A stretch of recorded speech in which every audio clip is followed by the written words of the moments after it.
I can't believe what I just watched.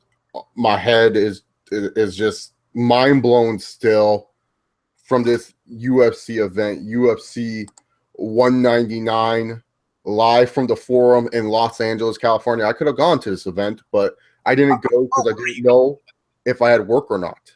So how far was the event? The Forum? Oh, it's not that far. It's just 30 minutes away. The Forum is only 30 minutes away from me, Steven. Wow. I could have gone. I could have gone to this event, but I didn't know if I was scheduled for work. So that's pretty much what happened. But UFC 199. I'm saying it now, Steven. I'm jumping the gun here, but this has to be right now the card of the year for the UFC. I agree, so brother Chase. I agree as well. I'm gonna stop with that.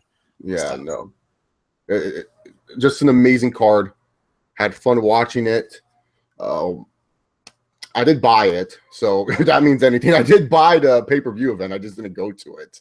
I did spend $59.99 for the event, but I didn't go to it. So I feel gypped that I didn't go to see what was one of the best cards this year.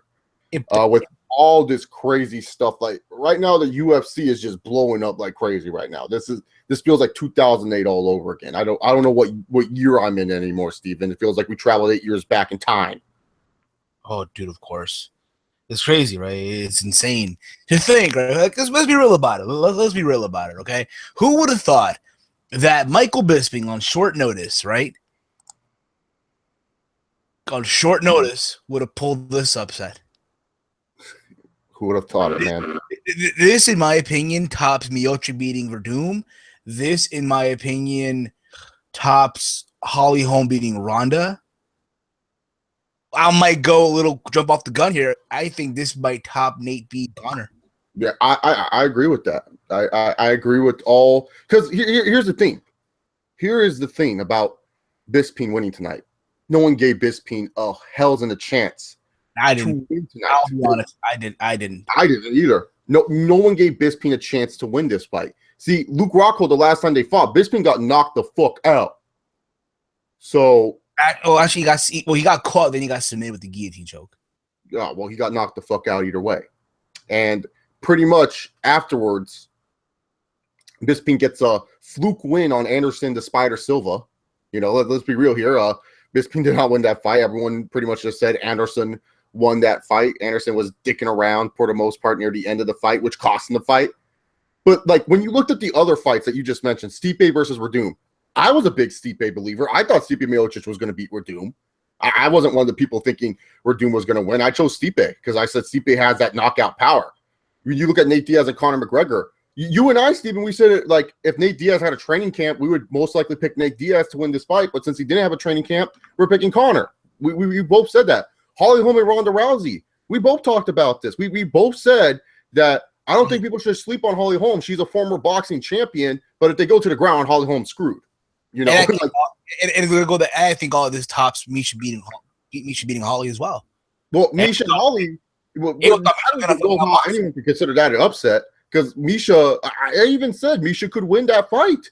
It's not like Holly Holm was going to win easily against Misha. Everyone thought Luke Rockhold was going to go out there and run through Michael Bisping. Everyone thought in the first round, especially on short, like on 3 weeks notice, on 3 weeks. Yeah.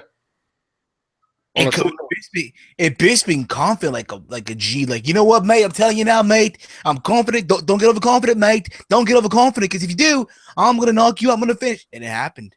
Yeah.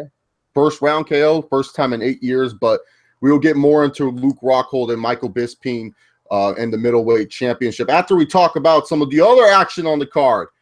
So anyways, lightweight battle, Dustin the Diamond Poirier moving up on featherweight to take on Bobby Green.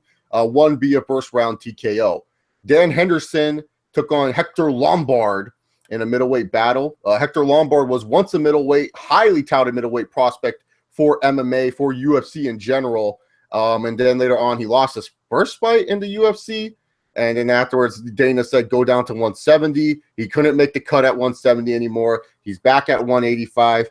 And I'm just going to say this. Dan Henderson and Hector Lombard, these two, they just threw bombs at each other. Like, if you guys like those fights where people are just throwing bombs at each other. They're just punching. There's no defense. You're going to love this fight because Lombard and Henderson just decided to light it up for 2 rounds before Dan Henderson caught him with the head kick out of all things. Yeah, Dan Henderson in a head kick and a straight elbow right to the temple that knocked out Hector Lombard.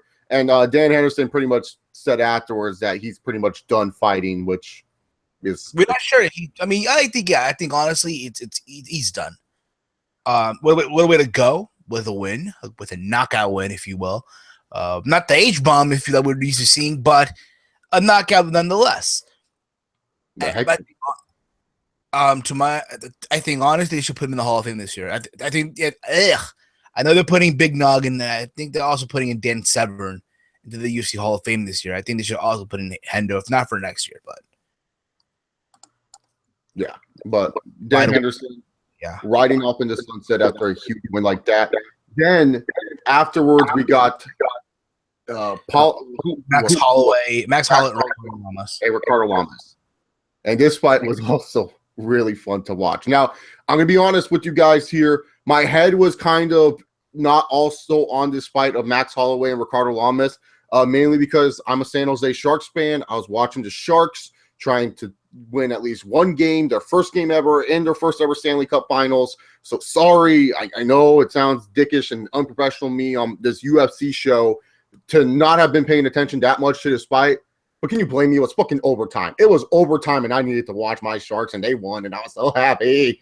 But this fight was also in the background, and I was watching it, and these two, from what I was seeing, they were throwing bombs at each other. Max Holloway won round 1 to me. Round 2, from what I saw, Lamas won that one, and then round 3, Holloway won. That's from what I've witnessed. I can't really break down the fight like I wish I could, but that's what I noticed. So what did you notice from this fight, Steven? I thought, you know what? This was an amazing performance by Max Holloway. I thought overall he was very sharp here, his striking, if you will. I think he was the superior of the two, in my opinion. Lamas had his moments in the second round, but again, just a great win for Max Holloway at the end of the day, which I'm happy for. So. Yes, and remember, guys, you can leave your questions via the chat box. So leave any of your MMA-related questions. We're not just here recapping UFC 199. Obviously, by the title, you can tell there's a bunch of other crazy MMA news to talk about. The UFC decided to make 199 into one of the most hyped shows of the year. And this is why it's also card of the year for me, too. It's not just because the fights were all pretty darn solid to great and just like awesome moments on this card. It's because we got stuff outside of the fighting that just made you super more excited for future UFC events to come. So yeah, we got more UFC news to talk about. So feel free to fire any questions at us. Up next, Bantamweight Championship, Dominick Cruz taking on Urijah Faber. Pretty much what we can say about this one, Steven, is Dominick Cruz. Surprise, motherfuckers. I'm not surprised, motherfuckers. I'll be honest, you know what? Dominick Cruz is on a whole different level. Honestly, if you want to go the route of super fights here, can you imagine him and Conor? Oh, yeah, that would be a good one. That would be a good one. But we have to see what's up with Conor McGregor's future and if Dominick Cruz is really a big money fight. So that's one thing we have to look at in the near future. But you knew it was when it came down to it in this 5-round fight, Urijah Faber seemed very hesitant throughout this fight. Couldn't keep up with Dominick Cruz's awkward movement. You know, Dominick Cruz, he just has this weird movement that is just so hard to like hit someone, hit him with that movement. It's just so hard. It gets you frustrated watching the fight, especially if you're not a Dominick Cruz fan. You're just like, just fucking hit the dude. And it's like, well, they can't. There's no way they can hit this guy because like Joe Rogan said, when it seems like Cruz is moving forward, in reality, he's moving backwards. He's not even moving forward. He's moving backwards. And he's a great counterpunch.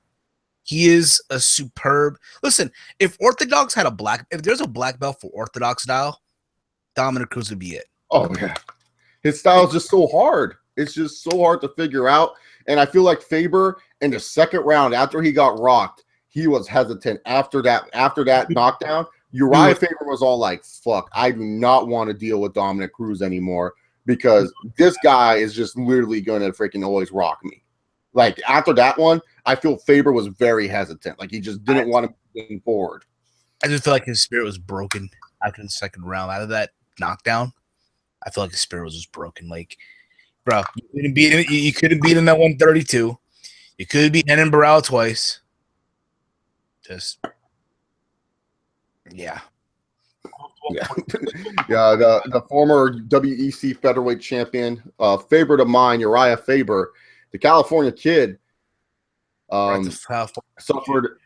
suffered a dominating loss. He lost, and how funny was that post-fight hug afterwards? Like Urijah Faber was like trying to be like, "Hey, bro, good fight," and Dominick Cruz was like, "Yeah, fuck you." Like you know what I mean? Like, you know those little bitch hugs you like, you don't fucking mean it, like. That's what it felt like. Not a question. It's like when you go in to hug your girl, hug a girl that you know that's a friend, and instead of giving you a real hug, she just gives you that side hug and a little pat, like, "Oh, you're so sweet." It was not a good hug. I mean, do you think now Urijah should just consider the move to 145 again? Or yeah, I think he's done, Steven, because let's be 100% honest here. Who gives a fuck? Who gives a fuck if Urijah Faber fights Conor McGregor? I don't. Do you think after what he showed against Dominick Cruz that Faber would have a chance at Conor McGregor? No. You think he lost to Frankie clean? We know that. We know he's never going to go fight Jose Aldo again. So those are three guys right there Urijah Faber can't fight. And then later on, we have Max Holloway. Do you think Urijah Faber can beat Max Holloway? Fuck no. Hell, you think he can even beat Ricardo Lamas at this point? Maybe, but that's a stretch. But I think honestly though, I think Faber's better off right now as a coach, as an inspirational coach for his camp, Team Alpha Male, whatever's left of it. You know what I mean? Yeah, exactly. Whatever's left of Team Alpha Male. They're trying to feed it. They're trying to pipe up this Cody. What's his name? Cody Gardner. Cody Garbrandt, or the other kid that they have on Team Alpha Male. Yeah, they're hyping this guy to be the next guy. I'm like, bro, come on. Do you want to have two snakes in the grass?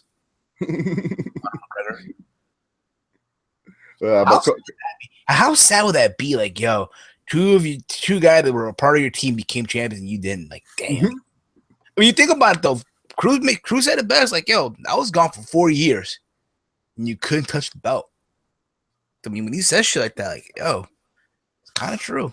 Yeah, my friend Alan, who I do the MMA show with, he even said on Twitter, he was all like, it's funny, if you would have told me that the guy that had 4 ACL tears was getting better over a guy who was fighting for over 4 years regressed, I would not believe you, which is true. It's like Urijah Faber just has digressed. I don't feel like he could win it against anyone in any division. 125, he's screwed. He can't make that cut. 135, he's screwed. You know, you can beat up these losers.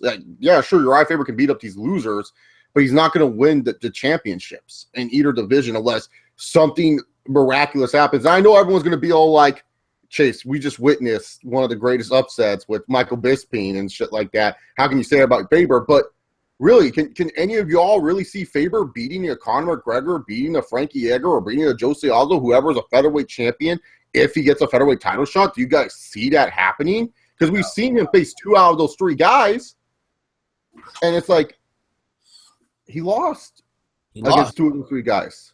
And not even that, but like, yo, Dominick Cruz made. I think Joe Rogan said it best. Like, yo, Cruz makes anyone that's fucking amazing look fucking normal. Yeah, he did it with Dylan. He did it now with Faber. Honestly, he did say in commentary, "Oh, you know what? I think him and Mighty Mouse can go at it again. I think it's a different Mighty Mouse. I don't even think that bad. I think Mighty Mouse again." I think he would beat Mighty Mouse. That's why Demetrius has no interest in fighting him. Look, that's why Demetrius Johnson, for as good as Demetrius Johnson is, he is not my number 1 pound-for-pound ranked fighter, because Demetrius Johnson can't beat Dominick Cruz. Until he can beat Dominick Cruz, I am not going to put him on there, because for me, pound for pound is when I look at you and I say, can you go to heavyweight and dominate? Can you go to middleweight and dominate? Can you do different things from your division?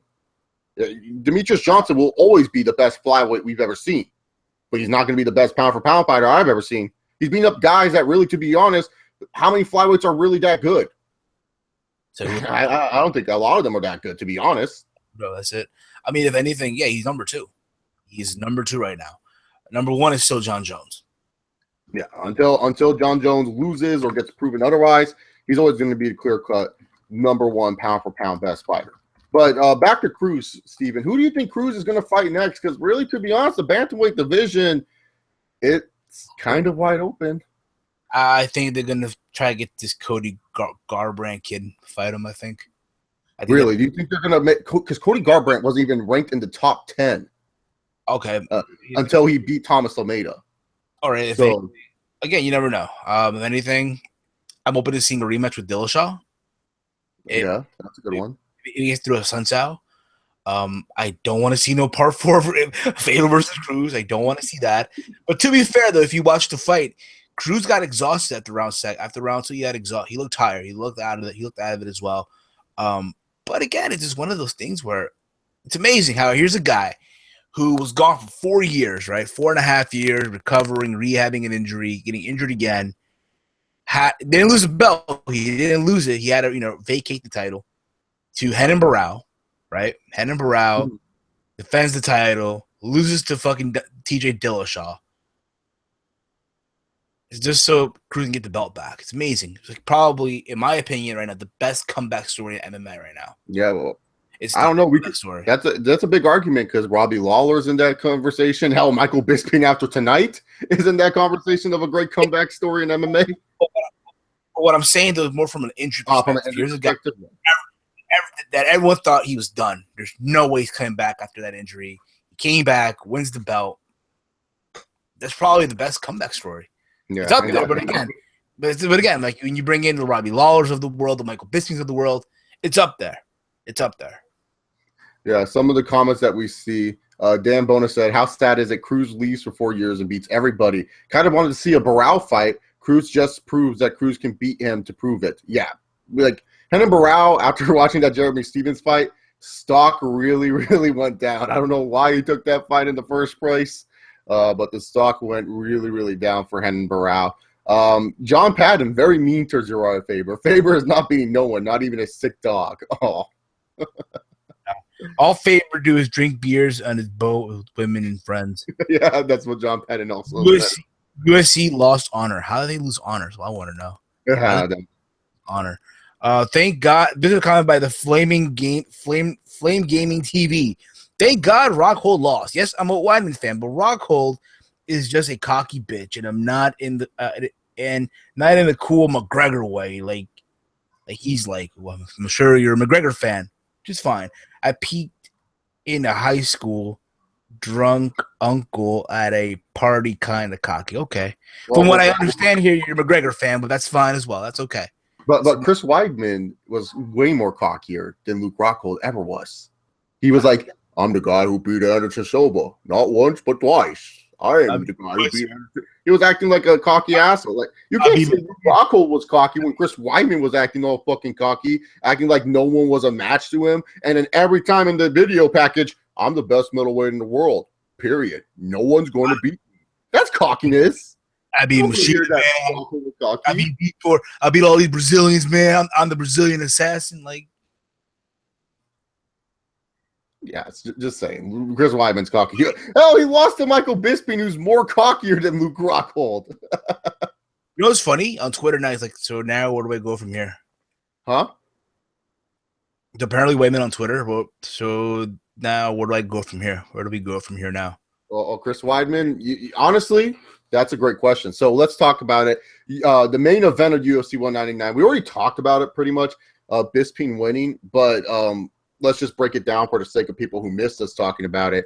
So the main event, UFC 189, Luke Rockhold was originally supposed to take on Chris Weidman, who we were just talking about. Weidman had a neck injury, though, which is understandable. He doesn't want to fight with a bad neck, Don't want to make that worse. And so that was knee. The whole time. No, it was a neck injury. It was a neck injury, I thought. Shit. He said that his neck was feeling stiff, and he went to go get the epidural, and the epidural wasn't really doing shit. So he decided that it was not working for him. He couldn't train with it. His family and his coaches said, hey, we're not going to let you continue training, and he agreed with them. Yep. So that's what happened. That's what happened with Luke Rockhold and facing Michael Bisping here tonight. Michael Bisping, obviously coming off the quote-unquote win over the Spider, the greatest of all time, Anderson Silva.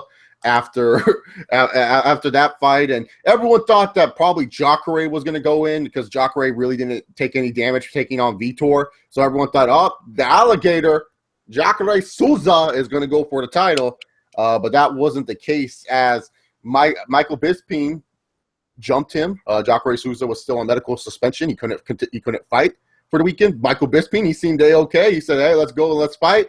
And pretty much the way that this fight went down, a lot of feeling out pretty much in the first round. They were just feeling each other out, each throwing jabs, each trying to like get into each other's range. Rockhold comes in. Rockhold's like, you know what? I feel comfortable. He comes in. Bisping's like, oh, fuck no. And then, bam, just knocks him down with the right hand. And then afterwards.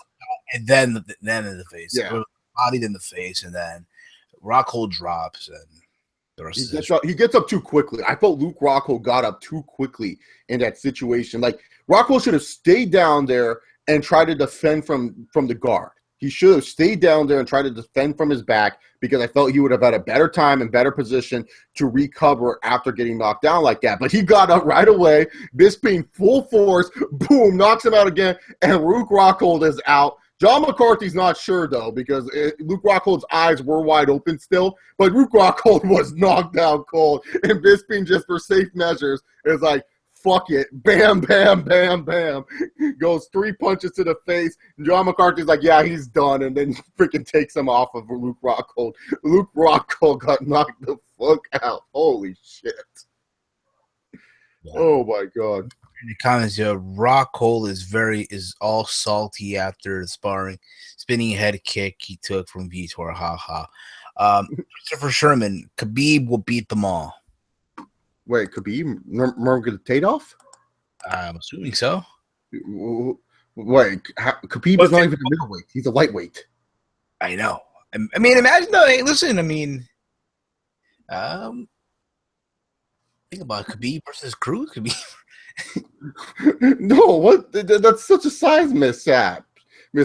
No, I don't want to see Khabib take on Dominick Cruz. Let's talk about Luke Rockhold and Michael Bisping in the clustered middleweight division at this point. So the middleweight division just got a lot more interesting.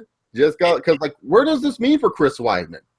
I think honestly, and listen, I get it. He beat Silva. All you want, just what happened, right? He beat Machida, he beat Vitor. He deserves a rematch, yeah.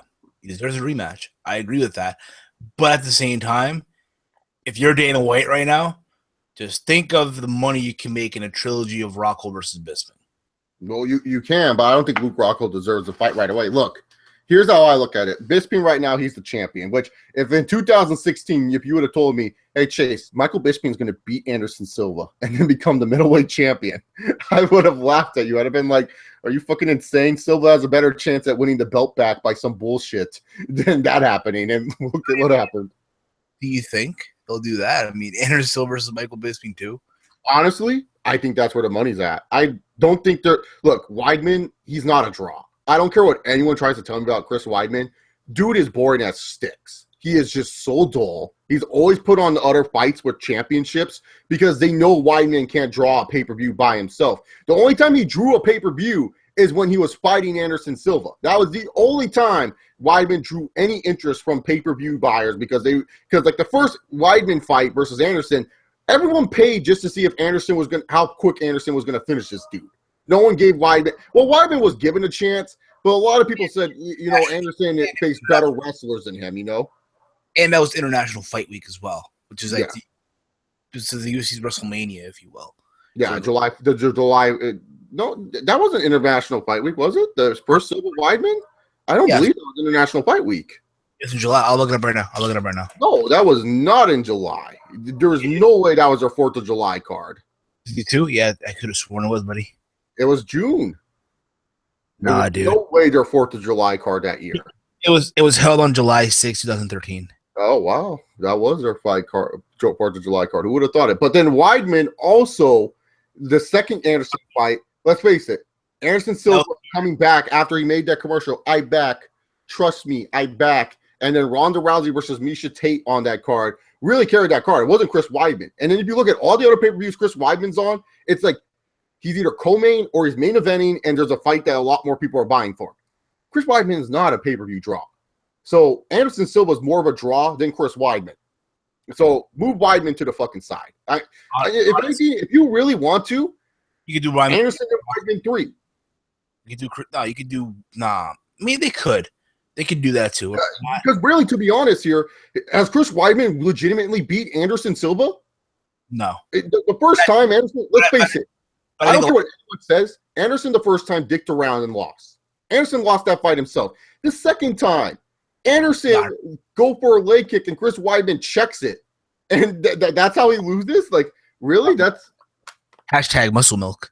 Yeah. No, being dead serious. Like, really? Yeah, I agree with you. But I think at the same time, though, listen, there's a lot of fights you can make right now at 185. Hell, you could do Jacare versus what for the Rockhold 2. Mm-hmm. You can do that as well. You can do Jacare versus Weidman, or you could do Silva versus Weidman 3. You could do Silva versus Rockhold 2 for the first time. There's so many fights you can make right now. Yeah, Bisping can fight almost anyone. Like Bisping can go fight Weidman. Honestly, for someone like Bisping, have him defend the belt in the UK. Oh yeah. They got to bring a UFC card back to the UK. Not a UFC fight night, not Fight Pass, UFC pay-per-view. Yeah, pay-per-view in the UK would be much necessary now that Bisping's your champion. And you save Bisping for that card. I don't care if he doesn't defend the title for a year. You save him for that card. And I said on Twitter, the fact that the UFC beat WWE and crowning a first British world champion. Yep. It's a win for MMA. MMA won tonight, pretty much. Yeah, well, for MMA. Yeah, WWE, it's scripted booking, and yet they couldn't script a guy to win a world championship there. And UFC is legit. And Michael Bisping somehow beat all the fucking odds and became the UFC champion. But let us know, guys, in the chat. Who do you guys want to see Bisping fight? Right now, the main contenders, you can do Anderson again because there's a lot of controversy for Bisping versus Anderson. And we all know how UFC loves their rematches. And plus the Spider going after the belt again. Ooh, that should sound interesting. Jacare, will the Alligator finally get his UFC middleweight title fight? We will see there. We also have Rockhold again. Would you like to see the trilogy finish? I mean, both got impressive finishes on each other, so you know sparks are going to fly there. Would you like to see Chris Weidman get the title shot, or just a random person just because, fuck it, it's UFC? Would you like to see Yoel Romero, who felt like he was next in line for the title after he got popped with steroids? Or would you like to see, because once again, it's UFC, would you like to see Nick Diaz get another title fight to fight Michael Bisping? Choice is yours, people. You guys decide. Who would you guys like to see Bisping defend his title first against? And also point out who you guys want to see Rockhold face off against, because there's a bunch of people that this man can face, man. There's a bunch of people. So. Absolutely, man. But I'm happy. It's a big sport. Lorenzo, Dana White. You know that's happening. Yeah, you know that's happening. If Anderson would have beat Bisping, would Anderson have been put in this card? Good question. I think for a lot of people, they want to see Silva beat Weidman. That's what they want to see. All right. So Flame Gaming TV. I know that answer your question, but I think that's what people want to see. Yeah, don't get me wrong. Yeah, you could have had Silva versus Rockhold. You could have had these fights, but I think a lot of people are more invested. Hey, we want to see you beat Chris Weidman. Yeah. You know what I mean? Yeah. So you want Silva versus Weidman? I think that's what they want to, but I think it had to be for the belt though. Should have been for the belt. If Yeah. Weidman get hurt, but it happens. It is what it is. So Flame Gaming TV said Weidman had 2 other successful title fights than just against Silva. Yeah, he's dull as bricks. However, he's a great wrestler. That's got him a championship, and he held it on for 2.5 years. You don't need personality to succeed in the UFC. I think that I disagree with that statement because personality gets you more over in the UFC and gets you more money in the UFC than Conor McGregor.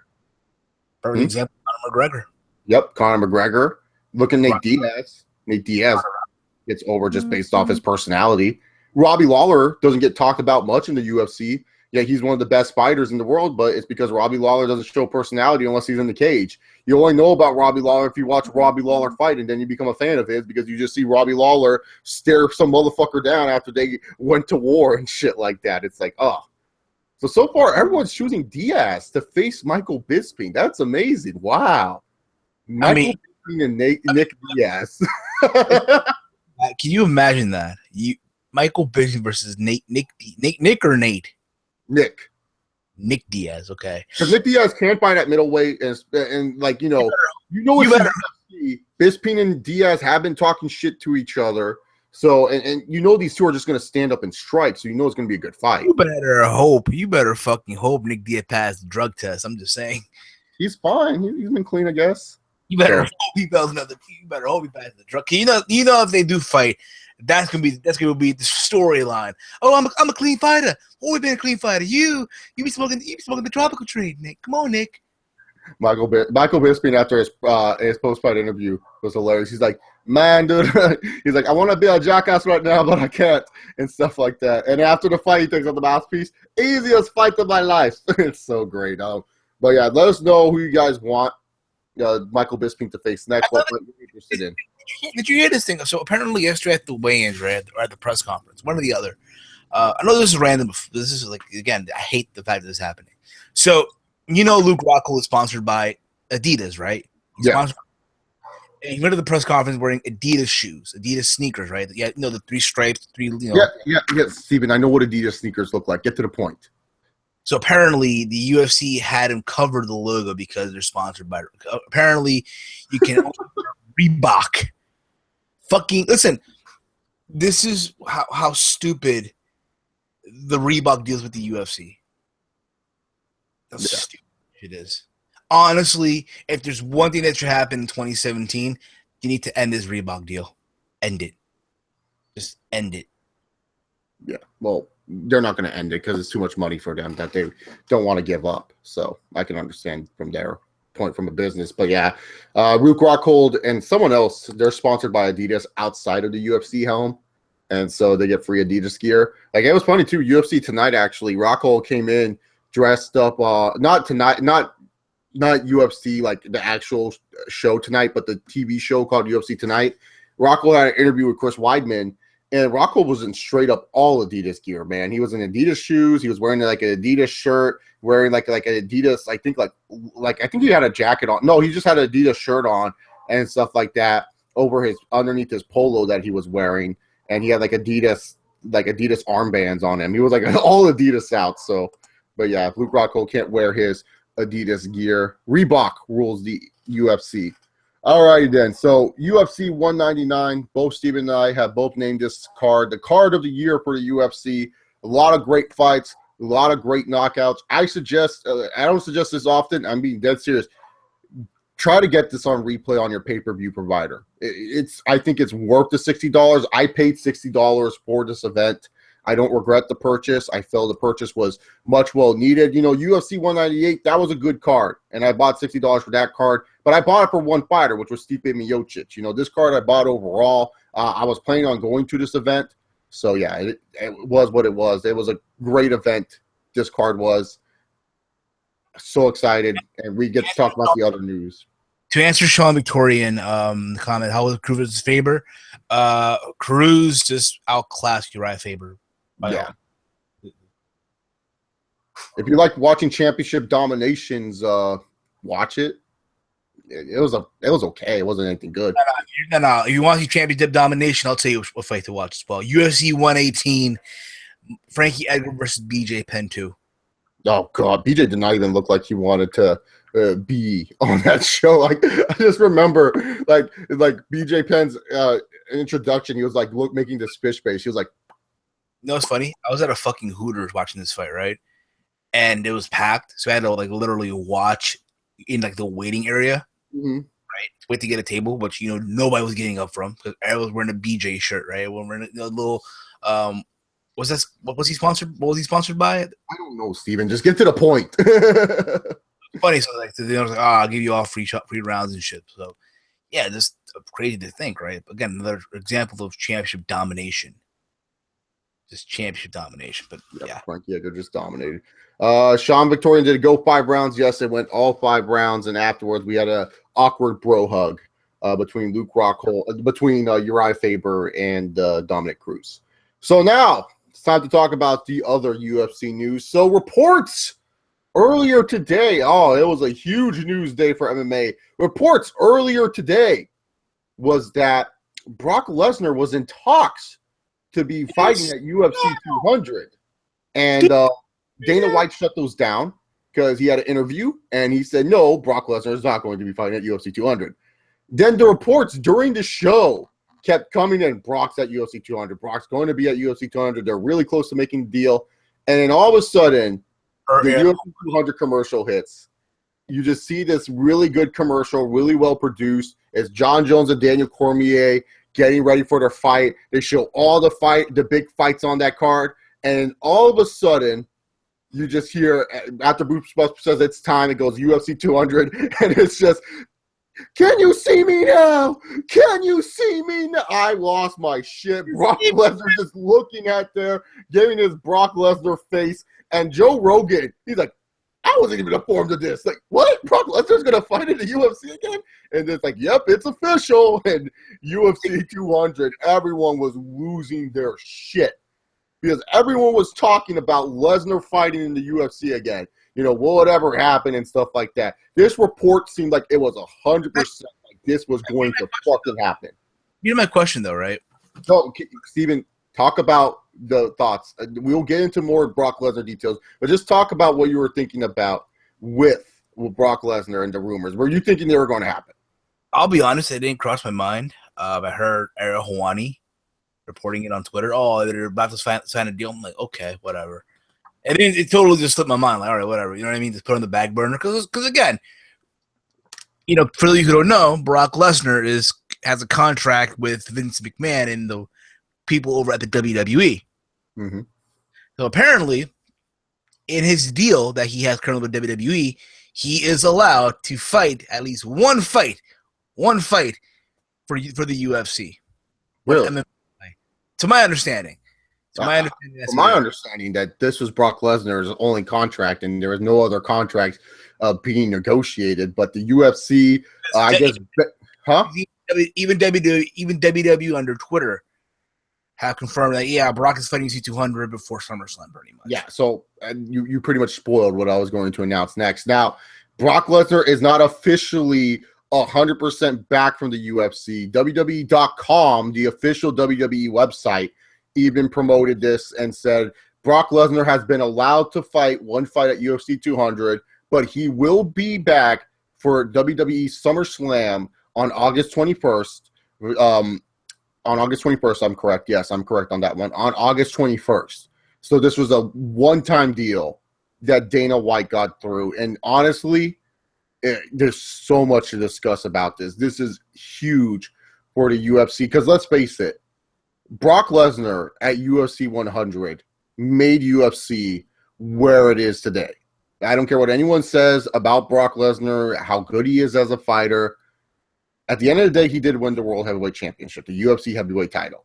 And at the end of the day, he straight up is the reason why UFC 100 was one of the big successes.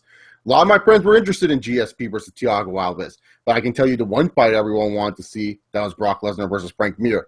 Brock Lesnar could be put on any fucking card. And it's upscaled. Yeah. And I don't know if this was a pool to show Conor McGregor, hey, we don't need you because we have Brock Lesnar. I don't know if this was just they really wanted Brock to fight on this card because they thought it would make sense. But I'm happy Brock's on this card. I'm happy that UFC, after 8 years ago, they relied on Brock Lesnar for UFC 100. So now UFC 200, Brock Lesnar is going to be fighting. We don't know who he's going to be fighting next. It's to be determined. Possible fights for Brock Lesnar. TBD. TBD. Yeah, TBD was getting a lot of airtime tonight. Possible fights for Brock Lesnar, though. A lot of people are now talking, oh, shit, because remember, earlier this year, Fedor was being talked about with the UFC. So did Dana finally get his Brock Lesnar versus Fedor Emelianenko fight? That would be fucking sick if that happens. Shane Carwin tweeted out, "I'll love the opportunity to knock out Brock Lesnar." And then you got a bunch of other dick stick heavyweights like Mark Hunt and Mark Hunt. Maybe Alistair if Alistair's bored. Alistair Overeem. To my understanding, Alistair's scheduled to fight Miocic next for the title. Okay, so no. Velasquez is fighting at UC 200. Yeah, that's why I didn't mention his name. That's why I didn't mention his name. Travis Rousey. I guess the only options you have is Verdum. You have Hunt, or if not, Dos Santos. Remember, they were supposed to fight at one time. They were supposed to fight when they But Steven, if you're going to bring back Brock Lesnar for one fight, you want to make sure it's a fight that people have been wanting to see, not fucking Lesnar versus Dos Santos. Think about this. They were scheduled to fight, though. At one time, they were scheduled to fight. I don't want to see that fight. I want to see him versus Fedor. I think that's what they're holding out for. Because think about it. They would have made the name already. Brock Lesnar to do this and for WWE to allow this, this has to be some big reason. There has to be a bigger reason behind it. I mean, who's to say, though? Who's to say for 1 minute or another? Keep it said that. But who's to say that they're going to have Brock fight a scrub? You never know. Because you think WWE doesn't really, it's possible you can have him fight a big guy, he can get hurt. The last thing WWE wants is this guy to get hurt. That's the last thing you want right now. Remember, he's not going to get hurt. Hey, listen, everyone thought he got to go through Velasquez. Look what happened. Yeah, he got knocked out, but the thing is, after you get knocked out, he's going to be fine to wrestle at SummerSlam. Should hope he's clear athletic. I mean, again, we'll see. It could be Fedor. It could be Mark Hunt, for all we know. It could be Stephen Struve, for all we fucking know. Hell, it could be Big Country Roy Nelson. Can you imagine that? Big Country? Yeah, but let's be real. Are they really going to have Brock Lesnar fight some scrub at UFC 200? To go have Bobby Lashley? No. Okay, you're talking shit. Flame Gaming TV, Lesnar / Mir 3 cannot happen. Frank Mir is under suspension. So, yeah, he's suspended for 5 months. Josh Barnett? No, I do not want to see that. Look, there's only 2 fucking names that can be mentioned here. Fedor, and Reem. Reem's for the title. He can't. It has to be Fedor. I'm guessing it's Fedor. Because who would it be? To my understanding, Fedor's having a fight though on Fight Pass, though. Who? Fedor's having a fight. They could easily move him back. Is he under the UFC contract, though? It doesn't matter. If it's one fight. Look, Brock Lesnar is coming back, right? To fight for one fight. His opponent has not been announced. If the UFC wanted to, they could have told us who his opponent is right away. But they're keeping it under wraps right now. I'm pretty sure Brock Lesnar knew this in advance. He's probably been training for the fight. It's not like Brock Lesnar is getting 1 month notice. He's fighting Fedor. I'm saying he is fighting Fedor. Could be. He is. It's going to be Fedor. Because why would they just leave that to be determined? They would tell us who he was fighting if they already had the fight scheduled. I think they're still working with Fedor's people, saying, "Hey, we got our end of the deal done. Where's yours?" Apparently, Fedor's fighting Fabio Maldonado. When? It's hold up. Apparently in June. They're fighting in Russia in June. This month. Yeah. And then after that fight, once Fedor wins that fight, bam, you get Fedor versus Lesnar. There you go. They're just waiting for that fight to finish. Better hope we'll see. Again, anything can happen. But again, who's to say? Again, you just never know. Because remember, the UFC had to work something out with WWE here. What do you think? What do you think the deal was? Do you think WWE wants someone from the UFC, a trade-off deal? Because Dana White's also against his fighters, fighting, doing stuff with the WWE. You think Ronda for WrestleMania? Maybe, or maybe Connor. Do you think they traded for Connor? Do you think maybe this is a payback? Maybe that they're paying their dues from WrestleMania 31? Could be as well. Because they borrowed Ronda for WrestleMania 31, and she was in the ring, which Dana White doesn't like. Yeah. So I think at the same time, yeah, it'd be cool to see Fedor at the same time, but I mean, this fight would have been even more awesome 6 years ago. Steven, why are you fucking ruining this great moment of MMA history? They got Brock Lesnar back for one fucking night. Okay, at the same time, yeah, this obviously going to upscale the card. Because you got John Jones versus DC2. You have Misha Tate versus Amanda Nunes. You have Jose Aldo versus Frankie Edgar 2 in the rematch for the interim title, which should be for the featherweight title, in my opinion. And now you have Brock versus TBD. This is arguably now the most upscaled card of the year. Yeah. In the same way, I do feel the same way. This is their way to retaliate back to Conor. Hey, listen, we don't fucking need you. You are not bigger than the UFC. Yeah. I agree with that. I agree with that. You know, this is the biggest card. And if you're Conor McGregor right now, you're feeling like shit. I don't give a fuck what anyone says. I don't give a fuck if he's preparing for Floyd Mayweather Jr. or not, but he has to right now feel like shit after this now. He has to. Well, who? Conor. Oh, I thought you were talking about Floyd feeling like shit. I'm like, Steven, what the fuck are you talking about? Conor. Yeah, well, he couldn't get the fight that he wanted. I think Brock Lesnar coming in is Dana White saying, fuck you, Conor. That's what I really think it is. I really think Dana White is saying, fuck you, Conor. Now you're going to hear breaking news. GSP returns. Oh, my God. Oh, God. Could you imagine Cain Velasquez and Travis Rousey on the undercard for UFC 200? UFC 200 confirmed Anderson Silva versus GSP. No. Rock. Oh, never mind. If Lawler was fighting Tyron Woodley. Is that official? I heard that wasn't official. I heard it. Yeah, it's official. They're fighting UFC 201. I think there is. I'll find it right now. I'm pretty sure it's not official. Because last I heard, that fight wasn't official. So, yeah, he's fighting Tyron Woodley. Oh, God. UFC 201? Let me see here.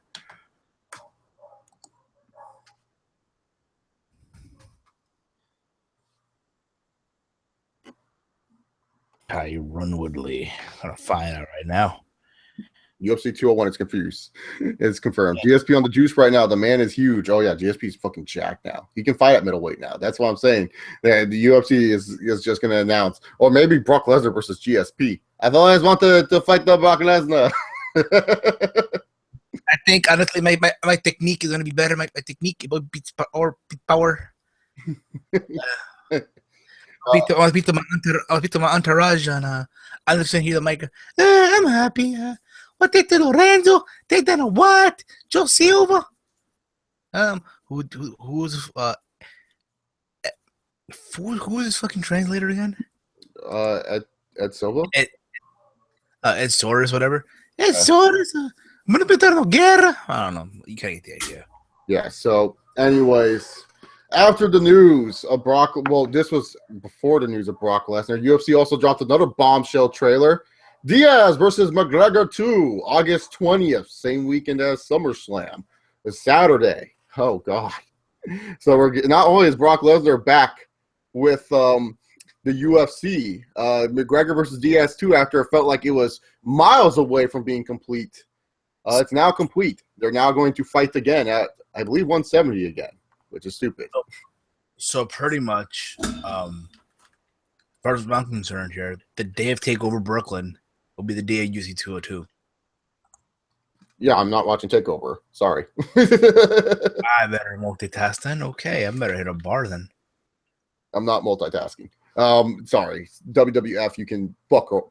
I'm watching. I think honestly though, if they're smart, they'll probably do it an hours earlier then. If they're smart.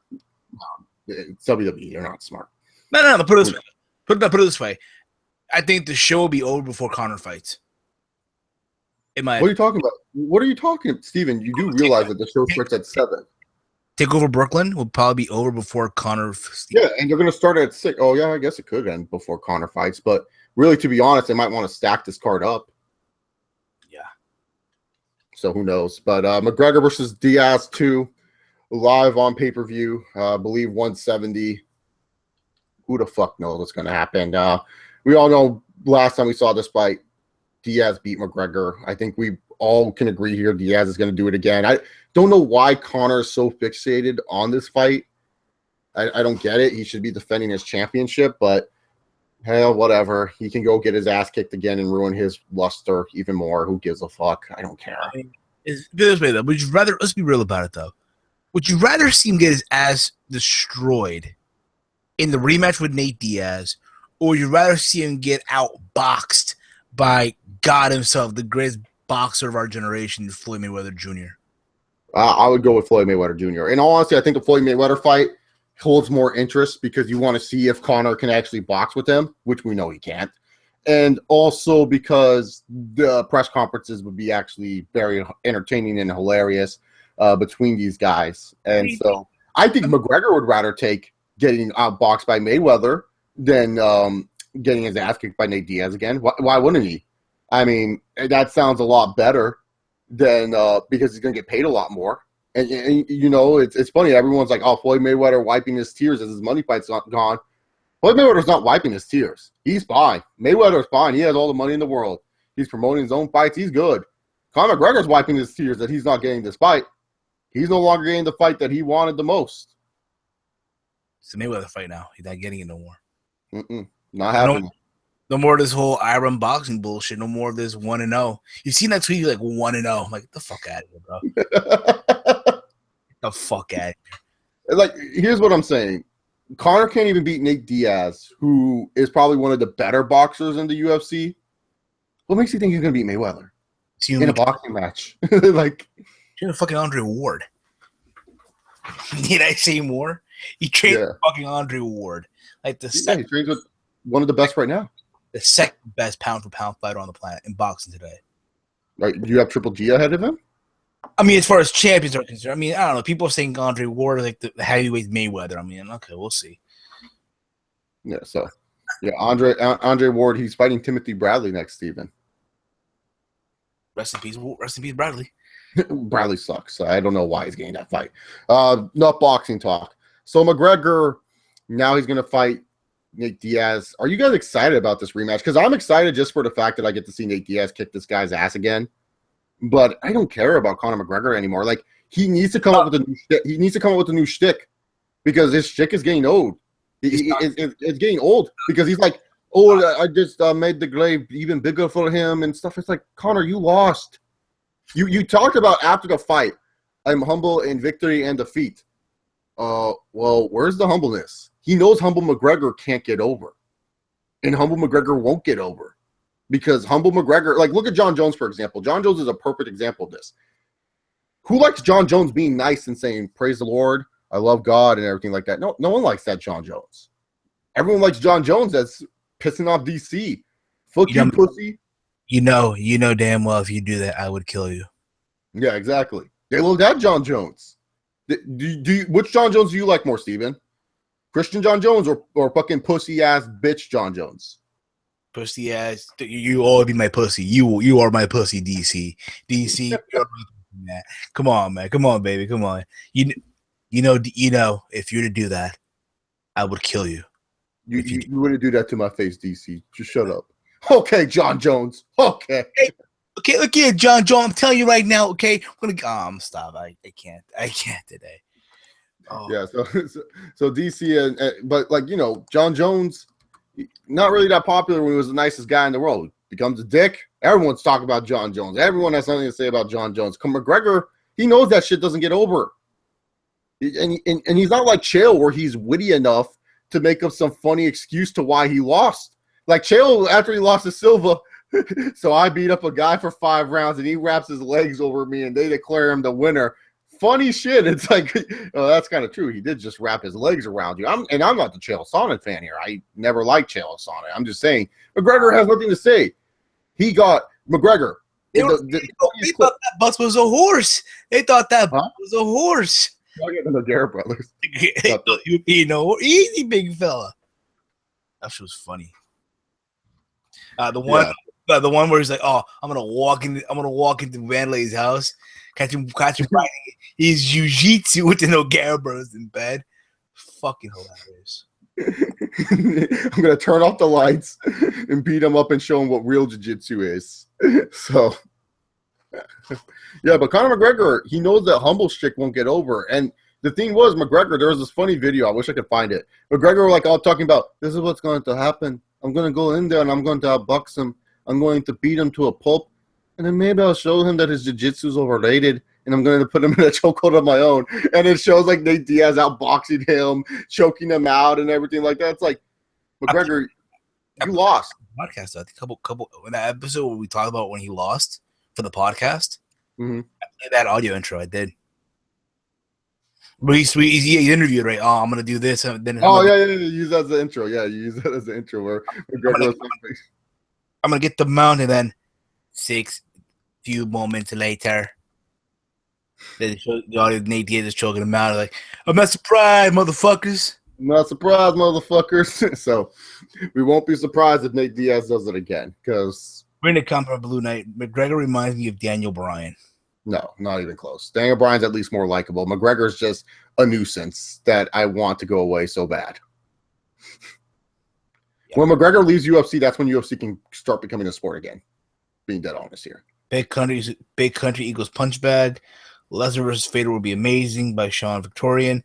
Lesnar versus Nelson, book in UFC L by Aisha.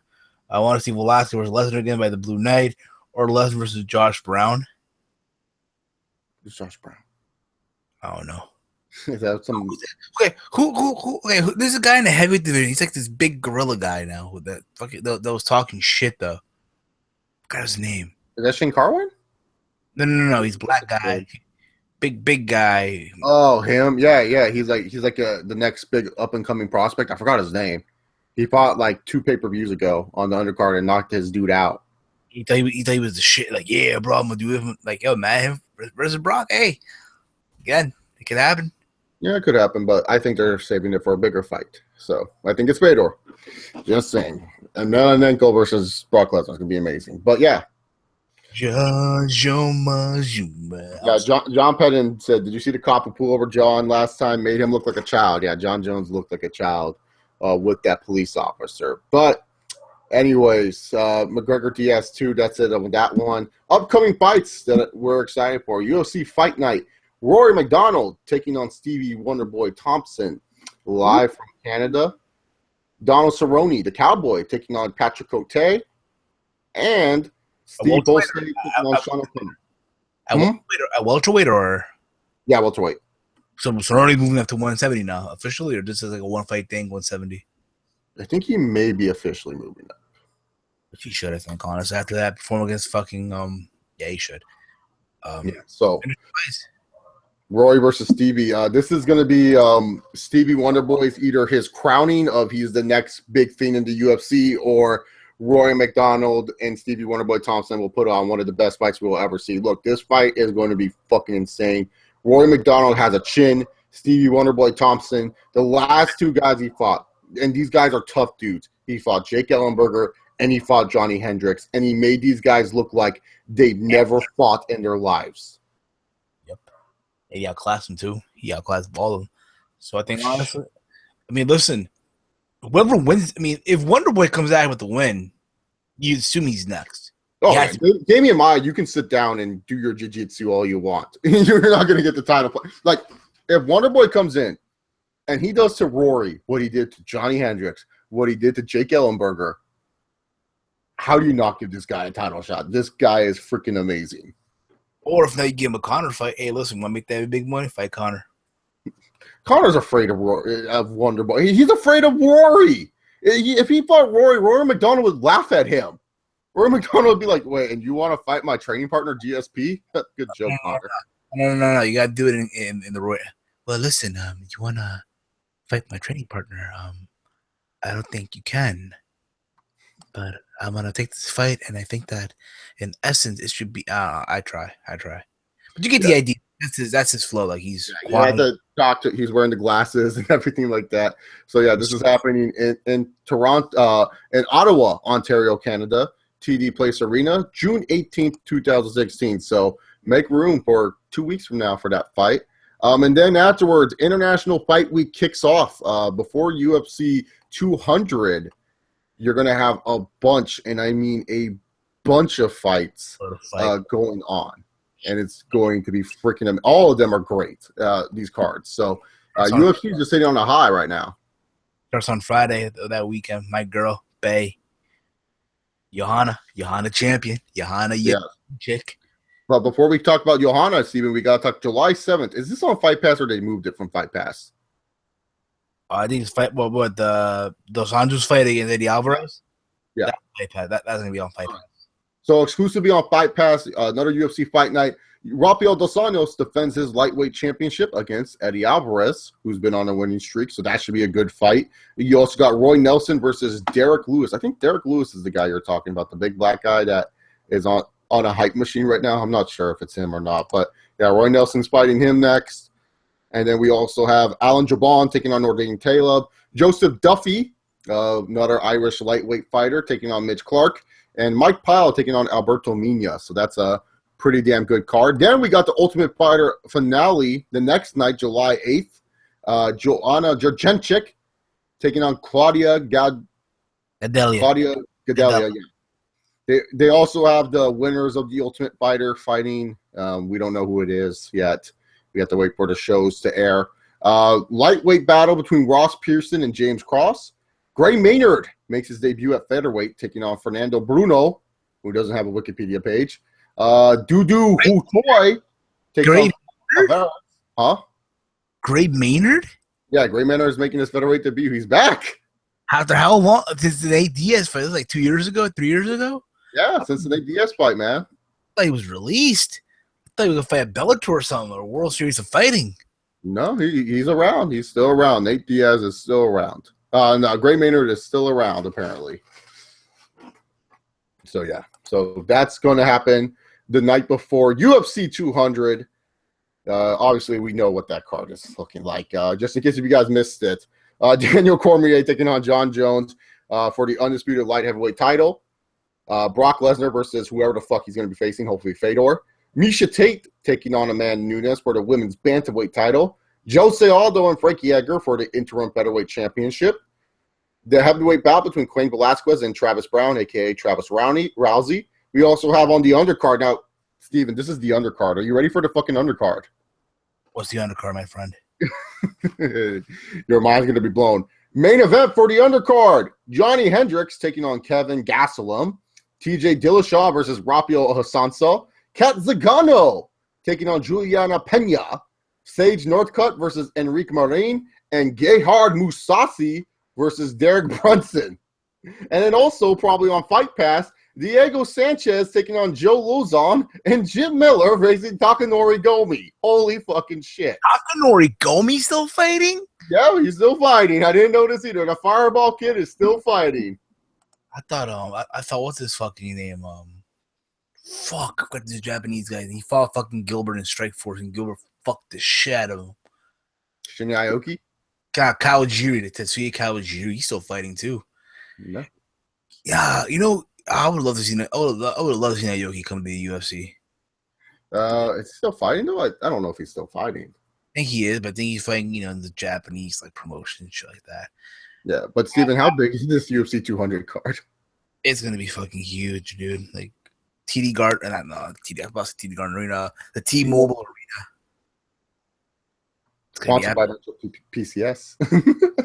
Connor dropped the ball. I think Conor McGregor. Listen, he fucked up. Are you going to be, Steven, how often do you really watch the undercard or Fight Pass events? Just wondering. Well, it depends on my schedule at work. Okay. At 9 o'clock, and sometimes I just missed fights. So, but would you watch this Fight Pass and undercard stuff? Because I'm pretty sure I'm going to request UFC 200 day off already from work. I might request it too. I need this day off. Fuck it, I need this day off. Listen, I need this day off. Yeah, so just letting my bosses know, if you guys watch this, July 9th, Chase is not coming into work. I'm not that week. Fuck that. Sunup Studios says UFC 200 is official for 2 million pay-per-view buys. Ooh. Oh, no, that's kind of big. Maybe. That's Mayweather. I said the Mayweather could do in one fight. Mayweather could fight fucking Robert Guerrero. He gets that pay-per-view number. Yeah, that's true. Fuck, yo. Can you imagine they really did 200 million buys, though? And there's no Conor on the card? By the way, Conor McGregor, I, all his talk about him being the biggest draw and stuff like that. but I want to congratulate our good old buddy, our brother here, brother Connor, aka OK Fabe, for finally hitting 1,000 subscribers on his channel.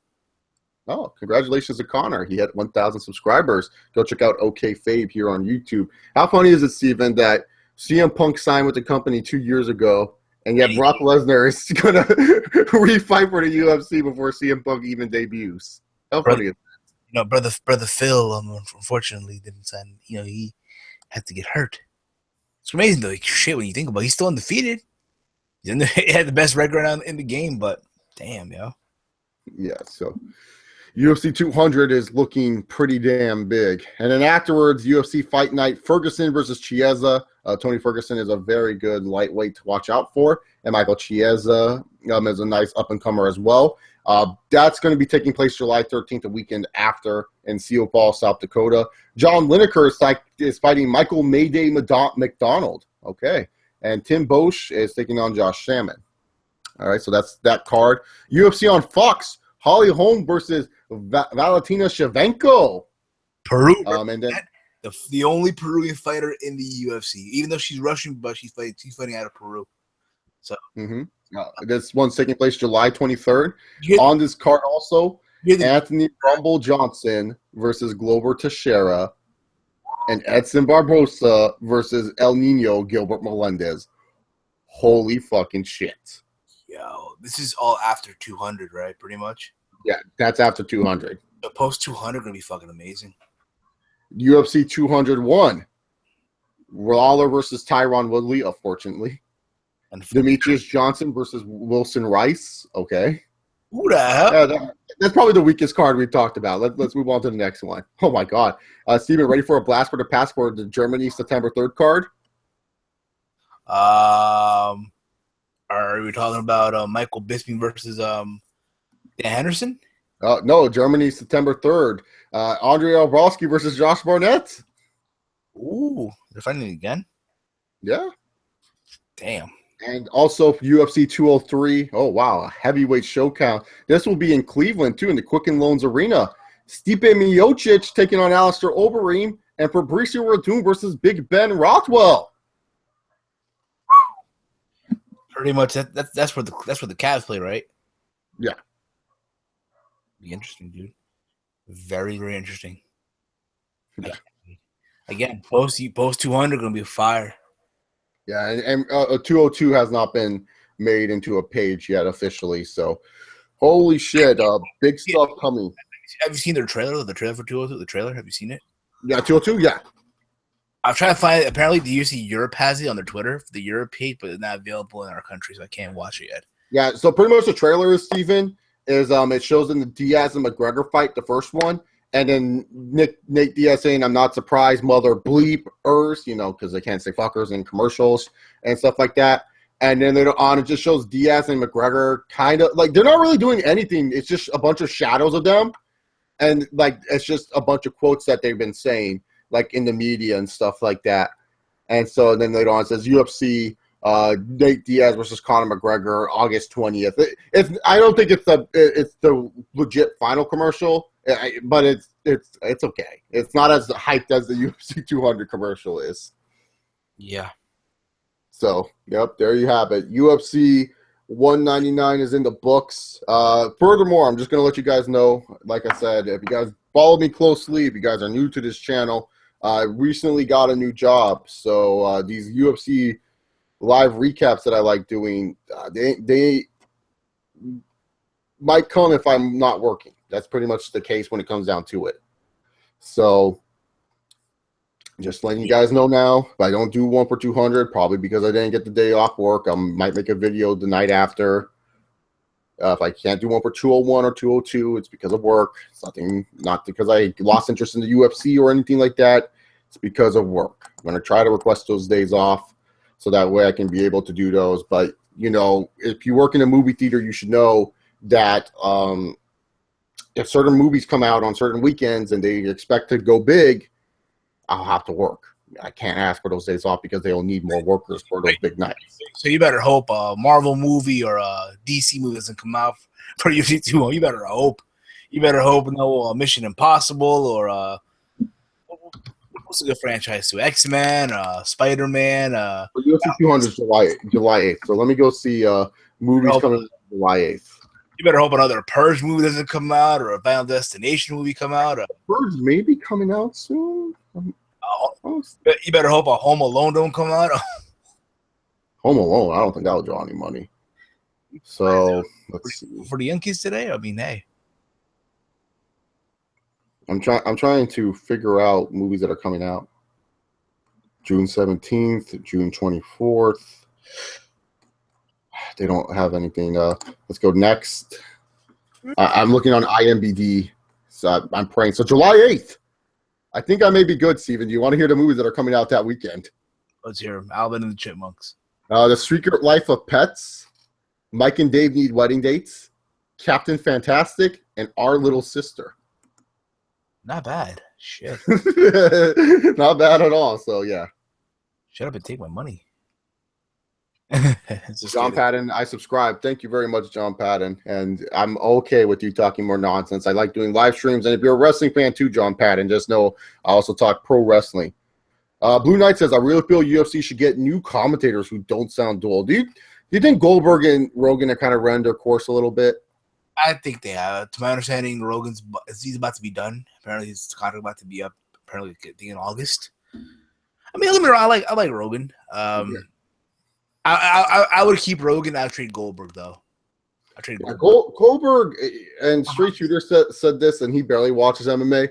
Mike Goldberg sounds like a narrator. like he narrates everything to you. And I always hate when Mike Goldberg does a fight going on, a big action. And don't forget, we're sponsored by Subway. Subway, eat fresh. It's like, why are you sponsoring the ad right now when the fight can end at any fucking moment? And Joe Rogan, he just sometimes, I don't know, he feels like he's going through the motions as of late. Am I the only one that sees that, Steven? You gotta remember, Rogan's a mark for the sport. He's a mark. Yeah, but I'm talking about, in his commentary, he seems like he's going through the motions. Perfect example, 196 when Connor choked out when Nate choked out Connor. Mm-hmm. You could tell there's a moment when Kamei was walking to he was celebrating and shit. Joe took off it was like, my God, screaming out. You can just tell he did. Yeah, but why didn't you do that during on the call? I remember. I mean, you gotta be professional during commentary. I don't know.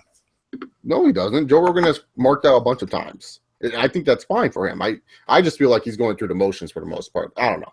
Anyway, I think thank you all for UFC 199 recaps / results. Card of the year for UFC. Will UFC 200 top it? Well, we have to wait and see. Make sure you guys tune in for the UFC 200 stream afterward. The return of Cock Chestnut. Yeah, Cock Chestnut is back. Brock Lesnar's penis tattoo is back in the UFC.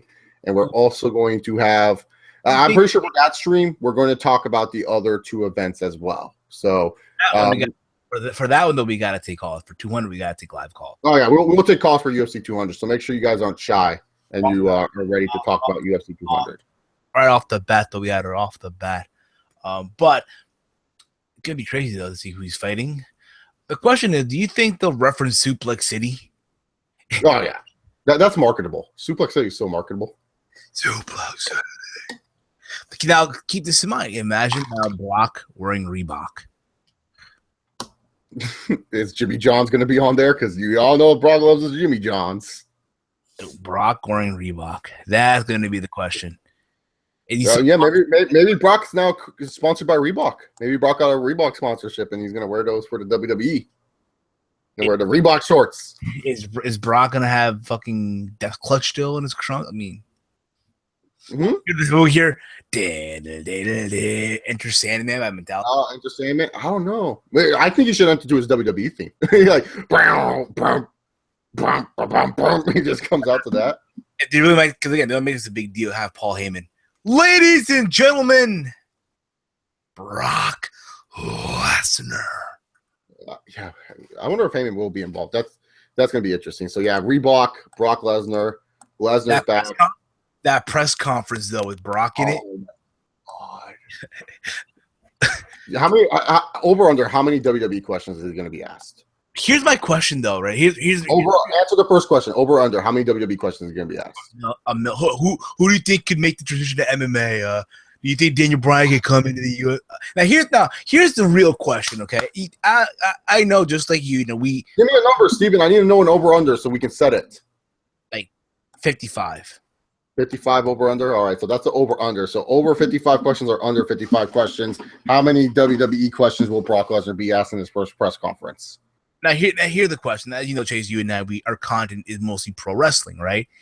It's amazing to see how the people that we are sub to on YouTube that make wrestling content as well, who 9 times out of 10 shit on the sport of MMA and say, oh, fuck MMA, fuck UFC, I don't watch that shit. But Brock Lesnar's coming back for one fight, and everybody out of the woodwork making videos. Y'all know who you are. I'm a fight fan all of a sudden. It's pathetic. It's fucking pathetic. I think they're just Brock Lesnar fans trying to cash in, knowing they're going to make some sweet YouTube money talking about Brock Lesnar being back in the UFC and stuff like that. So, yeah, Brock Lesnar officially 100% back in the UFC for one fight only, maybe more. All I want to say to those people, just stay in your place. You don't have to call them out. We know who they are, and we know they're not right. But if you guys really want people who do talk about the sport, just watch Steven and I. Don't watch those people. If you want to watch those people, go right ahead. But I don't care. Because at the end of the day, they're going to provide you with knowledge, with no knowledge whatsoever, while Steven and I will provide you with knowledge. So that's all I got to say about those people who make YouTube videos on stuff like that, who want to jump on the bandwagon of the UFC and stuff like that. And it's funny, too. MMA fans are the same, where they talk shit about wrestling, yet some of their biggest draws are a bunch of wrestling characters. A bunch of wrestling characters running around. So, yeah, wrestling fans as well. Honor Rousey, WrestleMania 31. Not link. Yeah, Conor McGregor's a wrestling character, Chael Sonnen. Anyway, thank you all very much for watching. Congrats to Michael Bisping. We will see you guys for UFC 200. Peace. The road to 200 has begun. Oh, yeah. Rory versus Wonder Boy. It's got to be sweet. Oh, baby.